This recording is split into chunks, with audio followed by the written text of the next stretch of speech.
أعوذ بالله من الشيطان الرجيم بسم الله الرحمن الرحيم سبحان الذي أسرى بعبده ليلا من المسجد الحرام إلى المسجد الأقصى الذي باركنا حوله لنريه من آياتنا إنه هو السميع البصير وآتينا موسى الكتاب وجعلناه هدى لبني إسرائيل ألا تتخذوا من دوني وكيلا ذرية من حملنا مع نوح إنه كان عبدا شكورا وقضينا إلى بني إسرائيل في الأرض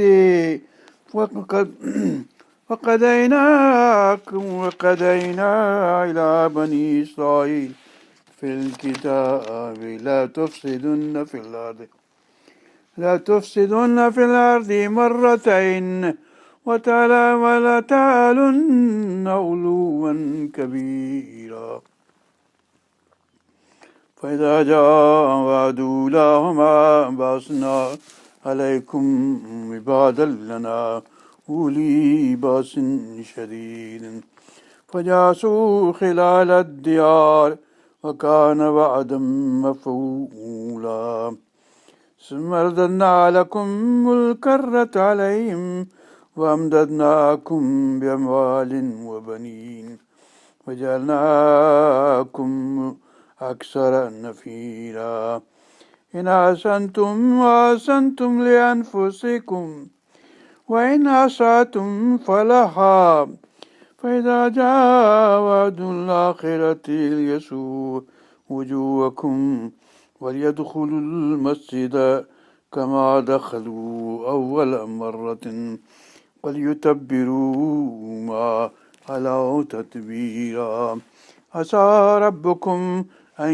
يرحمكم وإن عدتم عدنا وجعلنا جهنم للكافرين حصيرا صدق الله العلي العظيم وصدق رسوله النبي الكريم على ذلك من الشاهدين والشاكرين والحمد لله رب العالمين.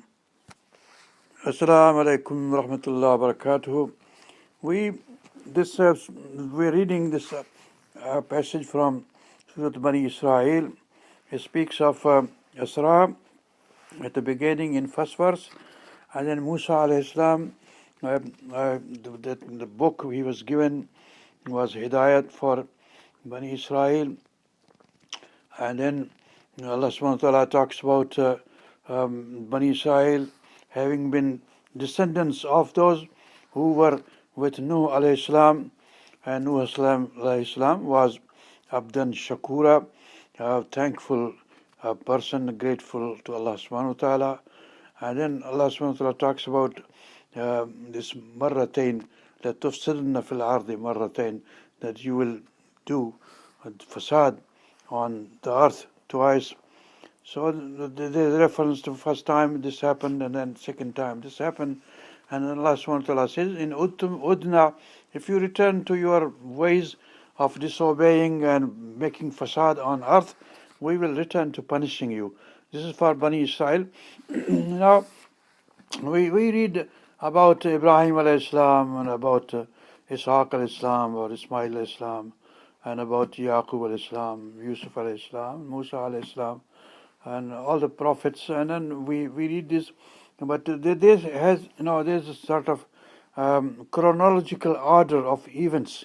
But our scholars, alhamdulillah, they have provided us right from Ibn Abbas and other scholars have provided some, this happened.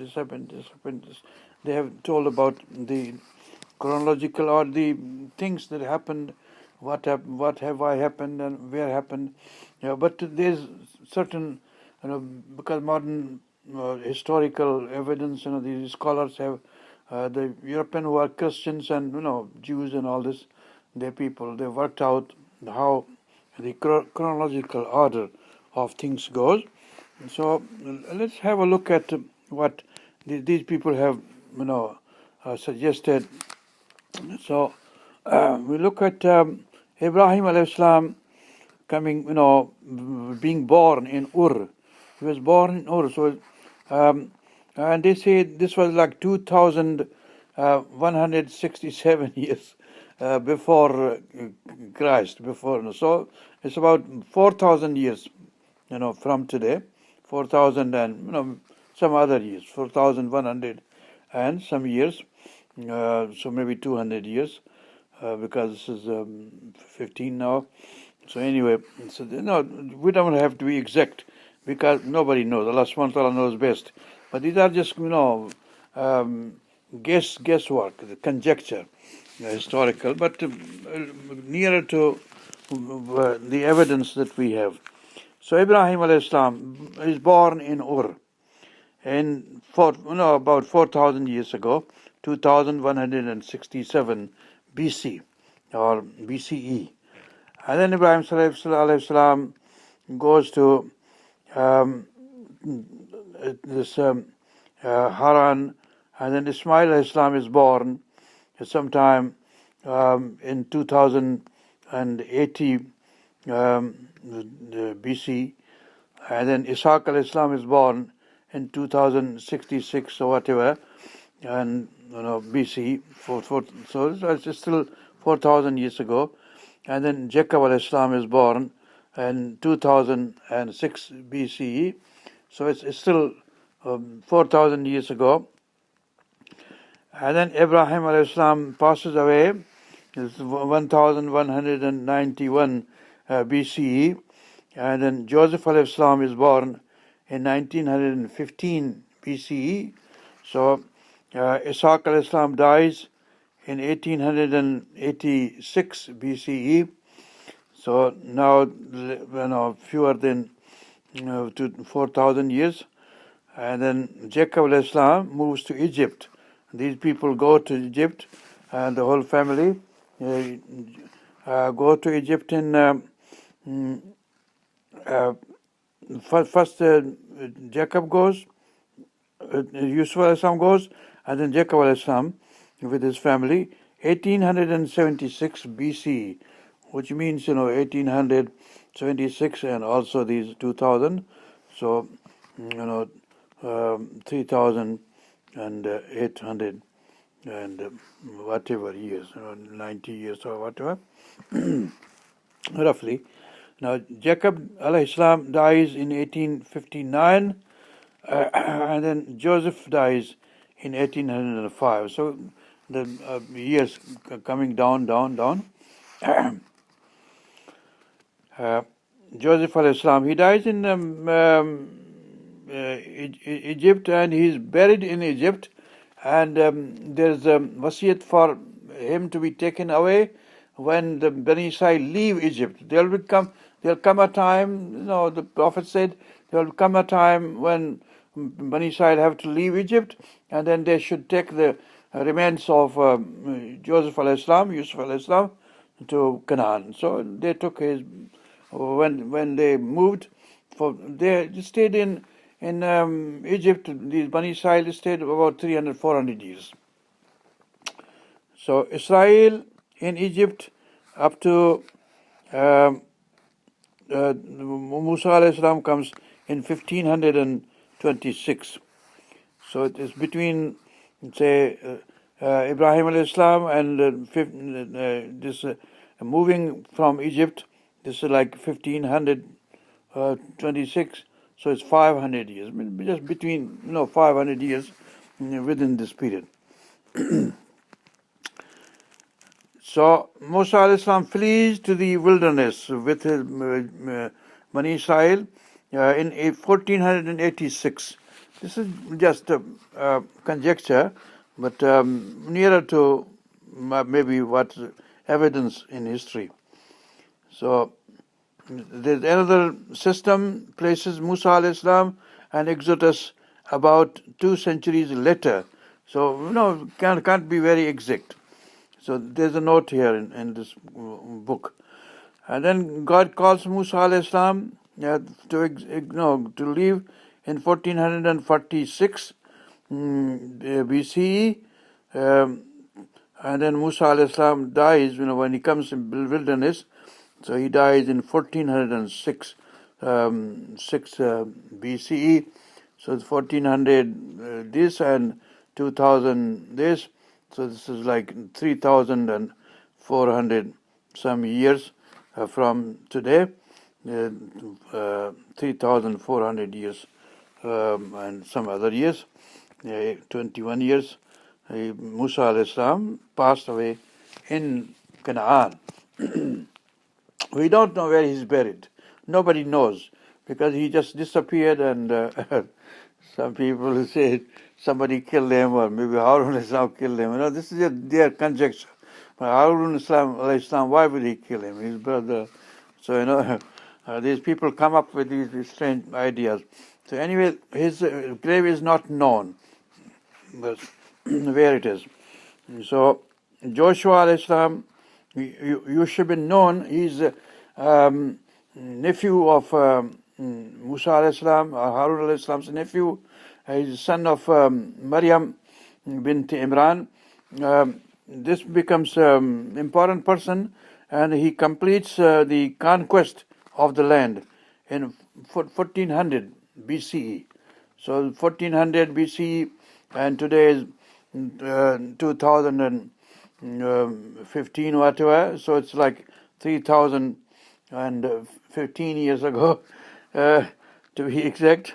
Joshua alayhi salam, you should be known. He conquered the Lebanon, the Canaan area. During the days of Musa alayhi salam, they were not allowed to conquer because they refused, they disobeyed. So Allah subhanahu wa ta'ala gave them punishment of 40 years. And what is the meaning of this?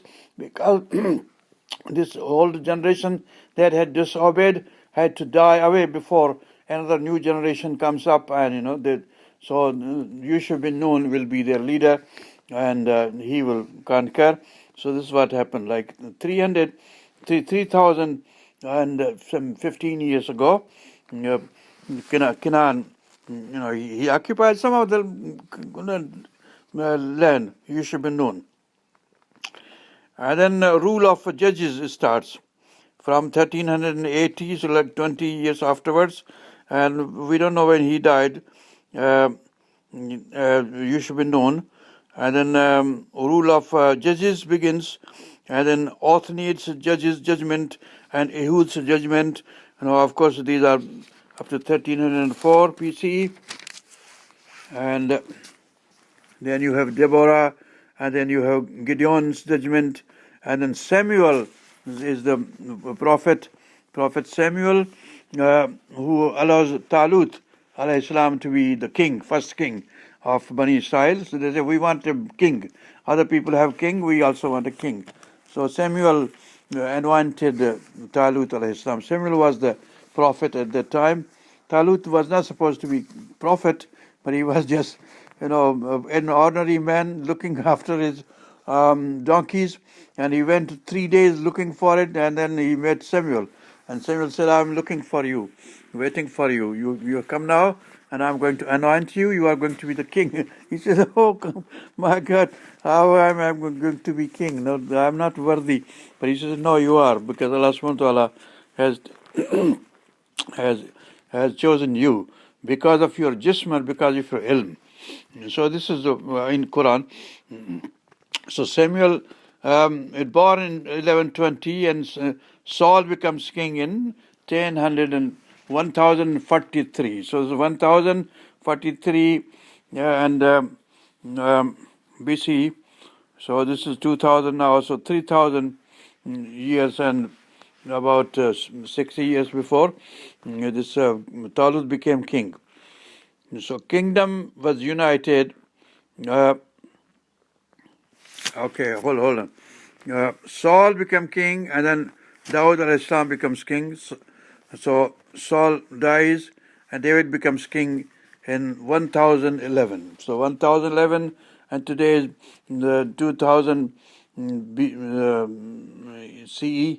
So it's 3000 and 26 years ago, Dawud alayhi salam died. Saul alayhi salam died, and Dawud became king. Dawud alayhi salam became king. Now, kingdom is united up to 1004, and Dawud alayhi salam dies also, and Solomon becomes king in 971 BCE, and then Solomon alayhi salam dies, and then other smaller kings, Jeroboam. Actually, this is United Kingdom of both north and south, center being Jerusalem. This whatever, this Nadab becomes king, and Baasha becomes king, and then Elah becomes king, and Zimri becomes king, and Tibni and Omri and Ahab and Jonah and Ahaziah and Isha, etc., etc., etc. This is Jehu kills Jeroboam and becomes king in Israel. Now the kingdom is divided somewhere here after Ahab. Hold on. Yeah, after Sulaiman alayhi salam passes away in 931, the kingdom is divided actually. Rehoboam becomes king of Judah.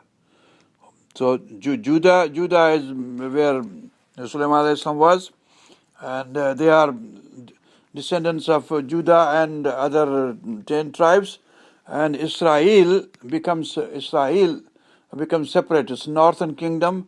This is Benjamin's sons and Yusuf alayhi salam's sons. So it's Rahil's sons become kings in the north, and Leah's sons and Zulfa's, they become kings in the south. Yes, the south is Judah and north is Israel. And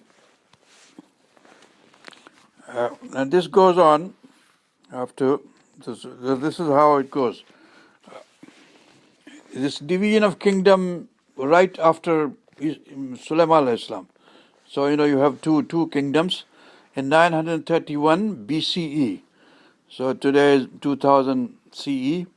So 2900. You mix up and see how much you get, 3000 something, and then you have these two kingdoms keep fighting among themselves also, and then they are being invaded by Egypt on this side, and then Assyria, Mosul, etc., from this side, and also from Persia, Iranians, this side, and so these are under attack, often, and they are always warned by these prophets, Jeremiah, Isaiah, and to behave, otherwise there will be punishment, there will be destruction. So this goes on and on until the Israel, there's a northern kingdom, falls to Assyrians in 723 BC. 723 BCE. So from today to 2738 years before today, Assyrians, that is people of Mosul, this ISIL people, they conquered, they finished off the northern kingdom. This is Benjamin's, Rahil's sons, Benjamin and Ephraim's sons, Manasseh's sons. They were together. Rahil's sons were together in the north, and Leah's sons in the south, Judah. So Judah continued, and Rahil's sons conquered by Assyrians.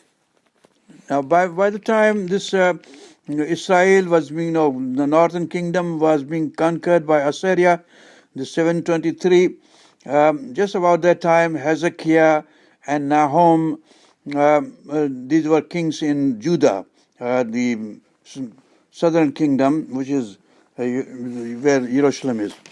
So you have Hezekiah and Nahum and Manasseh also here, and Hezekiah and Ammon and Joshua. These are kings, of Zephaniah, and Jeremiah begins to prophesy in 626 BCE. in Judah. So Jeremiah is in Judah, warning them, and they don't take the warning, and Habakkuk is warning them. So it's the prophet also, and Jehoaz becomes king in 609, and Jerusalem becomes Jehoiakim becomes king in Judah 609 BCE. So, event in the Daniel, in the book of Daniel. So Jehosham and Zedekiah, Sadikiah, and Ezekiel, he begins to prophecy, and then Judah sent into exile by Babylonians. So this happens in 386 when temple is destroyed. Temple built by Sulaiman alayhi salam. First time it's destroyed in 386, and Judah is sent into exile, and their king, the last king, his name was perhaps Jehoiakim. He was blinded and taken as prisoner along with other Bani Israel people, and Babylon falls to the Persians in 539.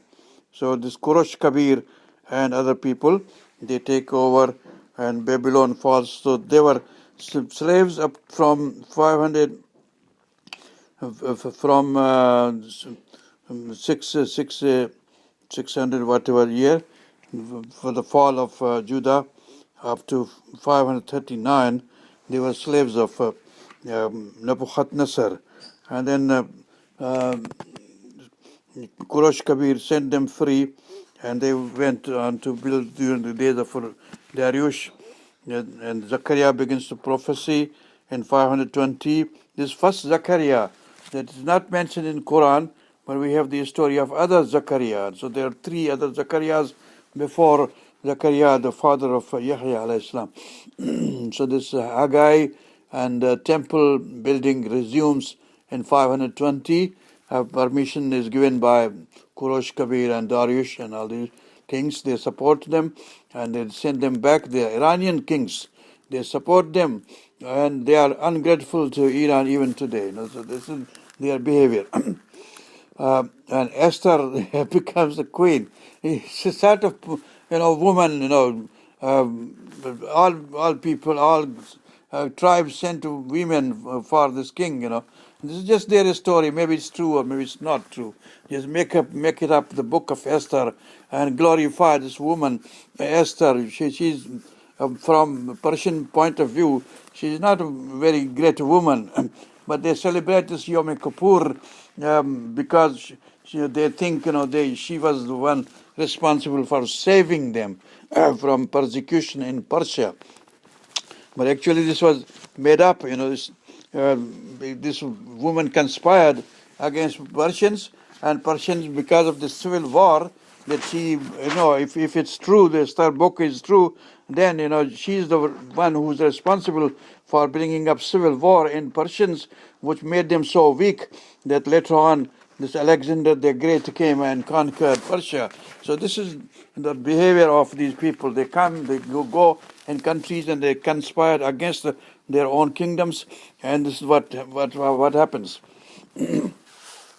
Similarly, they were last time in the last century, during the First World War, Second World War, they were living in Germany, they conspiring against Germany with these allies. This is what brings this retribution from these people, Germans. And now the Palestinians have to pay the price for this atrocity that they were committing, or the Germans committed against them. So this is some evil, revenge that people are taking on Palestinians. What is the fault of Palestinians? Palestinians have been very helpful. Muslims and all these Arabs have been very helpful to these Jews. The Jews are very ungrateful throughout the history. They have done this stupidity. They have been doing this and this always. So this is So anyway, Alexander the Great comes, and destroys this Takht Jamshid, Persepolis in Iran, and he sets it on fire. This happened sometimes in 333 BC. And after Esther, and does this stupidity in Iran, bringing up civil war between Persians, killing Persians. So this is what they do. And then you have Ptolemies and Seleucids and Hasmoneans and Romans conquered Palestine in 63 BCE, and then Herod the Great becomes king in 37, and then Jesus is born in Bethlehem in seventh year of his own birth. So the seventh, not first year, but seventh year he is born, and Herod dies in fourth, and then Jesus' story continues, and from this. So Jesus, Islam passes away in whatever year later on. So this is the story of chronology of these people. اللهم اغفر لنا وارحمنا وارزقنا واحفظنا واهدنا على الصراط المستقيم صراط الذين أنعمت عليهم غير المغضوب عليهم ولا الضالين آمين. ربنا تقبل منا إنك أنت السميع العليم وتب علينا إنك أنت التواب الرحيم. حسبي الله لا إله إلا هو عليه توكلت رب العرش العظيم.